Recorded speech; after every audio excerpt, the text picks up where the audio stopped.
Alright guys, welcome back to your 18th tutorial. Shh, shh, close your eyes.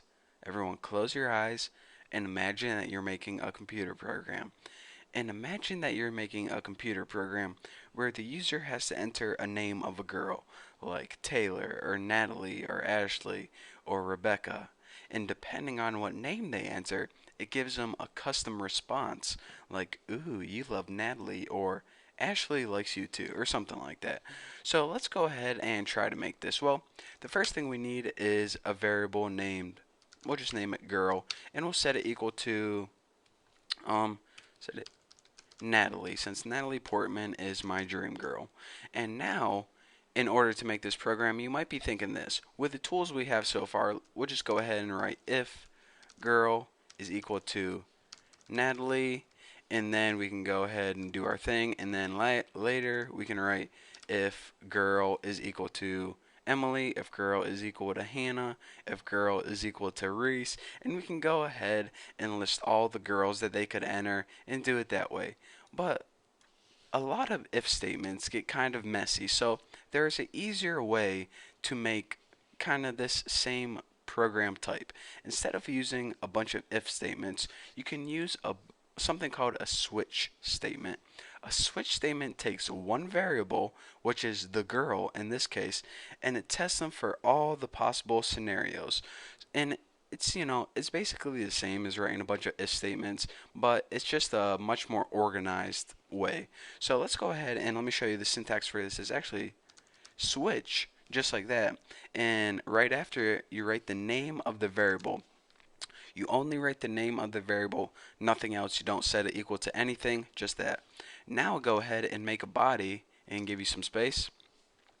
And now for each case scenario, we're going to call it a case.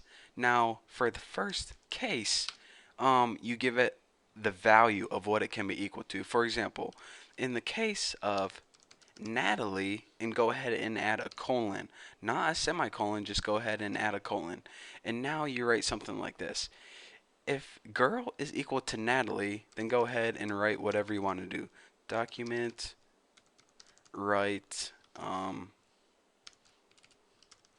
you must like Garden State, because that's my favorite movie with Natalie Portman, believe it or not.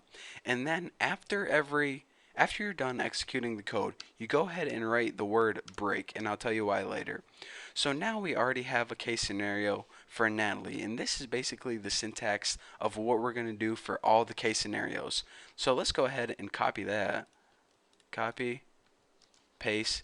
In the case of Ashley, since I like Ashley Green too, be like, ooh, fan of Twilight, eh? With a question mark.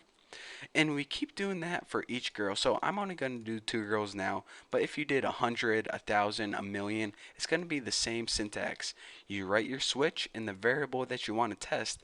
And in the body, write case with a colon, the code with a semicolon, and break at the end.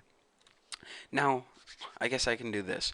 The reason that you have break is this. Say you have a list of like 50 girls. Well, it's going to test this one, and then it's going to test this one, and then it's going to test the next 48 and test them all until it gets to the answer. Well, check this out. Since our girl is equal to Natalie right now, what break means is this.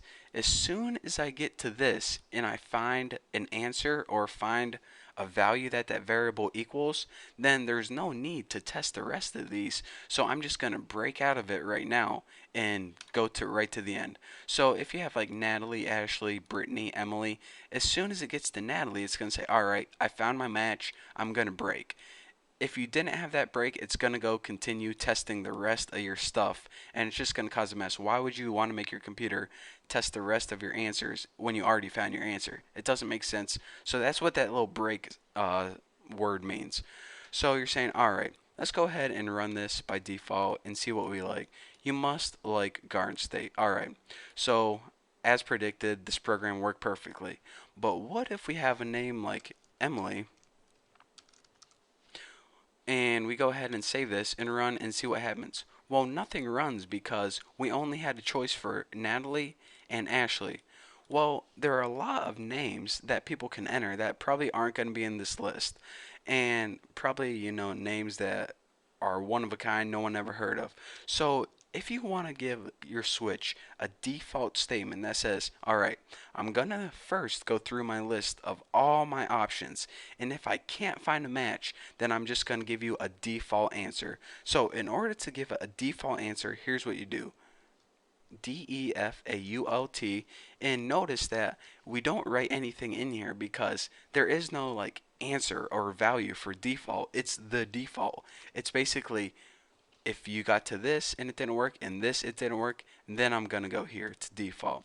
So if all of your pretty much your cases don't match, then this is what you get. So by default, just go ahead and write something like yeah, I'm definitely copying this.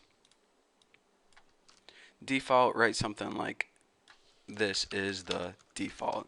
So check it out. And another thing, you don't need a break at the end of your default since it's the last choice. So remember I said a break is pretty much to save you time saying, all right, once you found your answer, then just break out of it and go continue with the next thing. Don't go through all the rest of the cases. Well, you can add a break at the end of default, but it would be worthless since if you get to the default, you're already at the end and you already ran out of all your cases. So what's the break out of? It's not skipping over anything. And it's not going to help you any to break out of it now. You're already at the end. So anyways, that's why you don't need one. So let's go ahead and test this variable Emily right now. We have the variable Emily. So what's going to happen is this. JavaScript's going to say, all right, does Emily equal Natalie? Nope. Does Emily equal Ashley? Nope. So I guess I'm just going to give you the default. This is your default statement. So go ahead and save this. And as you can see, this is default. So now let's go ahead and give it like Ashley, just like that. And now go ahead and save it. And it's going to say, all right, does Natalie equal Ashley? Nope. Does Ashley equal Ashley?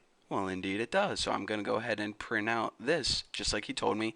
And then I'm going to go ahead, go ahead. And then I'm going to go ahead and break. So no need to even worry about this at all. So let's go ahead and save it and check it out. Ooh, fan of Twilight, eh? Ashley Green? Not bad. So that's the basics of a switch statement and how you can use a switch statement to save you from writing a whole bunch of ifs. And this is actually a whole lot easier to maintain.